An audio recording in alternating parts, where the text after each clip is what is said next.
Study ল্যাবের পক্ষ থেকে সবাইকে স্বাগতম। আজকে তোমাদের সামনে হাজির হয়েছি এইচএসসি 2025-এর ইংরেজি সাজেশন নিয়ে।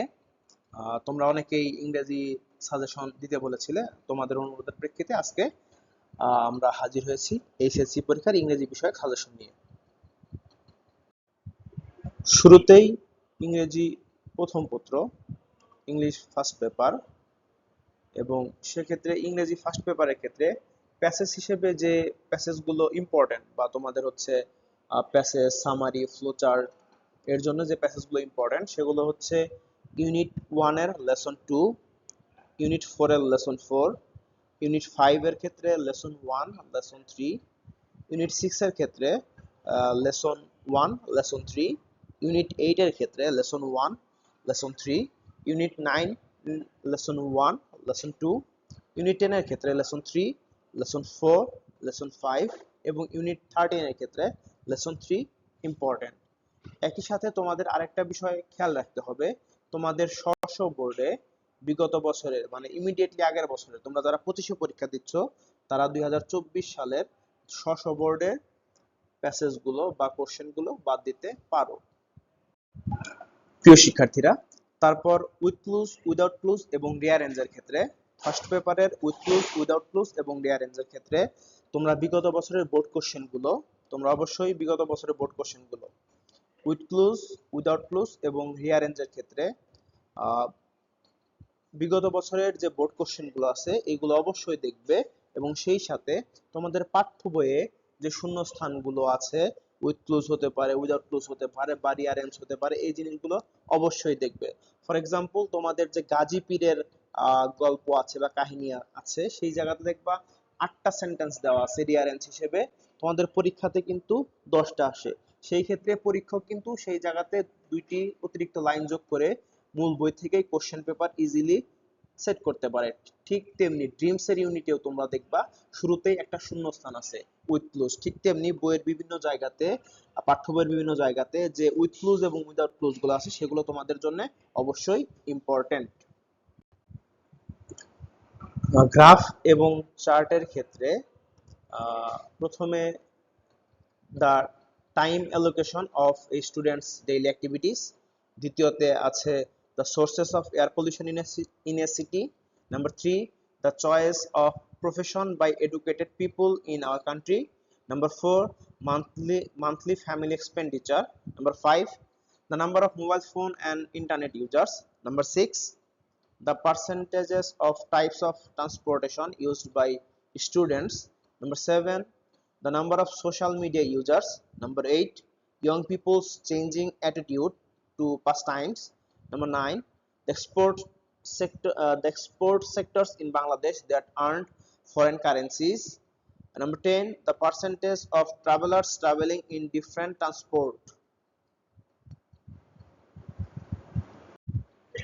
পরবর্তীতে কমপ্লিটিং স্টোরির মধ্যে যে গল্পগুলো ইম্পর্টেন্ট, প্রথমে আছে a selfish giant, number 2 what is play to one is death to another, তৃতীয় নম্বরে আছে the dove and the ant, চতুর্থ নম্বরে মানি ক্যান নট ব্রিং অথবা buy happiness, number 5 a foolish crow and a cunning fox, number 6 sincerity and hard work help one achieve one's goals, number 7 a farmer and his wonderful goals, number 8 Baijit's devotion to his mother, number 9 days does not make a man great, এবং number 10 idleness in uh, idleness is the mother of misfortune. এই complaining স্টোরির ক্ষেত্রে আরেকটা গুরুত্বপূর্ণ বিষয় বা মজার বিষয় হচ্ছে অনেক ক্ষেত্রে সরাসরি যদি কমন নাও পড়ে, যদি কোনো গল্প যেগুলো তুমি হয়তোবা ছোটবেলায় শুনেছো বা ছোট কোনো ক্লাসে পড়েছো, তেমন হতে পারে নোবডি বিলিভস এ লায়ার, এই টাইপের গল্পগুলো, রাখাল বালকের যে গল্পটা আমরা পড়েছি, তারপর হচ্ছে fruit seller and a grosser, এটা হতে পারে। এই গল্পগুলো আমরা জানি, সেই ক্ষেত্রে আমাদের ফ্রুট সেলার অ্যান্ড শপকিপারের গল্পটা হতে পারে। সেক্ষেত্রে যেহেতু আমাদের গল্পগুলো জানা আছে, আমাদের ভালো হবে যদি আমরা এই টাইটেলগুলো মনে রাখি। স্পেশালি এই কমপ্লিটিং স্টোরি লেখার ক্ষেত্রে যদি কমপ্লিটিং স্টোরি টাইটেলটা প্রবাদ বাক্যের সাথে মিলিয়ে দেওয়া যায়, নাম্বার বেশি পাওয়া যায়, সেক্ষেত্রে তোমরা যে টাইটেলটা দিবা কমপ্লিটিং স্টোরির, সেক্ষেত্রে চেষ্টা করবা প্রবাদ বাক্যের সাথে মিলিয়ে টাইটেল দেওয়ার জন্য। যদি গল্পের টাইটেলটা প্রবাদ বাক্যের সাথে মিলে বা প্রবাদ বাক্য অনুযায়ী হয়, এবং টাইটেলের মধ্যে বানানে যেন একটা ভুলও না হয়। দরকার হলে পরীক্ষার হলে যাওয়ার পূর্বে বাসায় বারবার এই প্রবাদ বাক্যগুলো লিখে লিখে লিখে লিখে প্র্যাকটিস করবে। পরবর্তী পর্যায়ে ইনফর্মাল লেটারের ক্ষেত্রে আমরা দেখতে পাচ্ছি advising not to share fake or baseless news on social media account. দ্বিতীয় নম্বরে আছে importance of reading news paper. Number 3, about your plan after the HSC examination. Number 4, advising to take part in outdoor games and sports regularly. Number 5, narrating scenic beauty of Bangladesh, অথবা প্রশ্নে scenic beauty পরিবর্তে natural beauty থাকতে পারে। Number 6, advising to study regularly and not to adopt unfair means in the exam hall in the exam. Number 7, warning not to spend much time in Facebook or internet. Number 8, showing sympathy for hospitalized friend. Number 9, a reply that you do not spend much time in Facebook. Number 10, a letter of condolence to a friend who lost his father or mother, অর্থাৎ বন্ধুর পিতা বা মাতা মারা যাওয়ায় তাকে সান্ত্বনা দিয়ে একটি চিঠি। এবং তুমি যদি চিঠির ফরম্যাটগুলো জানো, সেক্ষেত্রে যদি এর মধ্যে থেকে নাও আসে, আশা করি তুমি পরীক্ষাতে লিখতে পারবে। এখন আমরা আলোচনা করব ইংরেজি দ্বিতীয় পত্র নিয়ে। ইংরেজি দ্বিতীয় পত্রের ক্ষেত্রে, অর্থাৎ ইংলিশ সেকেন্ড পেপারের ক্ষেত্রে গ্রামারের জন্য তোমরা অবশ্যই বিগত বছরের যে বোর্ড কোশ্চেনগুলো আছে এগুলো অবশ্যই সলভ করবে, এবং তার সাথে তোমাদের ইংরেজি ফার্স্ট পেপার যে টেক্সট বই আছে এই বইটাও একটু দেখবে। কারণ অনেক ক্ষেত্রে দেখা যায় পাংচুয়েশন, ন্যারেশন অথবা রাইট ফর্মস অফ ভার্বের মতো অংশগুলো বা মডিফায়ারের মতো অংশগুলো বা কানেক্টরসের মতো অংশগুলো অনেক সময় মূল বইয়ের ফার্স্ট পেপার যে প্যাসেজগুলো আছে, টেক্সট বই আছে, সেই জায়গা থেকে দিয়ে দেয়। এবং তারপর আমরা চলে যাচ্ছি ইংরেজি দ্বিতীয় পত্রের রিটেন পার্টে। এই ক্ষেত্রে শুরুতেই ফর্মাল লেটার অর্থাৎ অ্যাপ্লিকেশন, এবং প্রথমে রয়েছে providing application for providing multimedia facilities for classrooms. Number 2, permission to arrange or organise a science fair অথবা বুক ফেয়ার অথবা ক্যারিয়ার অথবা job fair on your campus. Number 3, to open an English language club. Number 4, opening a relief camp for the flood affected people. Number 5, for setting up a debating or English debating club. এটা শুধু debating club হতে পারে, English debating club হতে পারে। Number 6, permission to stage a drama. Number 7, to provide sound system in large classrooms. Number 8, increasing library facilities অথবা lab ফ্যাসিলিটিসও হতে পারে। নাম্বার 9 এর ক্ষেত্রে seat in the college hostel. Number 10, permission to go on study tour. Number 11, for ensuring safe drinking water in the college campus or premises. Number 12, for taking steps against antisocial activities. সেক্ষেত্রে অবশ্যই আমাদের application number 12 কিন্তু principal বরাবর হবে না।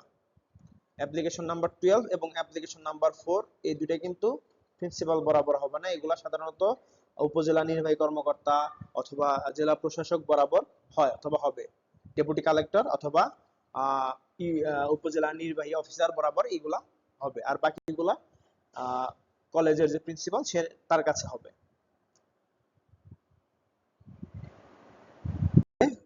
চলে যাচ্ছি ইংরেজি দ্বিতীয় পত্রের প্যারাগ্রাফে। এবং প্যারাগ্রাফে তোমরা জানো তোমাদের ইংরেজি দ্বিতীয় পত্রে দুই ধরনের প্যারাগ্রাফ থাকে, অর্থাৎ দুইটি প্যারাগ্রাফ থাকে, cause and effect, compare and contrast এবং হচ্ছে ডিসক্রিপটিভ। দুই ধরনের প্যারাগ্রাফের জন্য মোট সাজেস্ট করা হয়েছে এই জায়গায় প্যারাগ্রাফগুলো।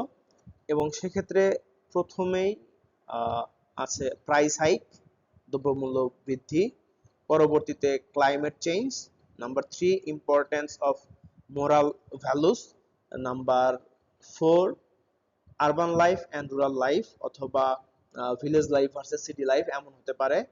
Number 5 the qualities and duties of an ideal students, number 6 traditional education and online education অথবা versus online education, number 7 July mass uprising 2024 অথবা স্টুডেন্টস মুভমেন্ট ইন বাংলাদেশ অথবা এন্টি ডিসক্রিমিনেটরি মুভমেন্ট এমনও প্রশ্ন থাকতে পারে।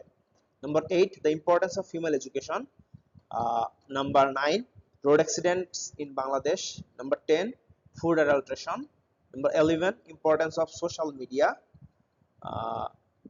number 12 junk food and healthy food অথবা junk food versus healthy food compare and contrast লিখতে বলতে পারে।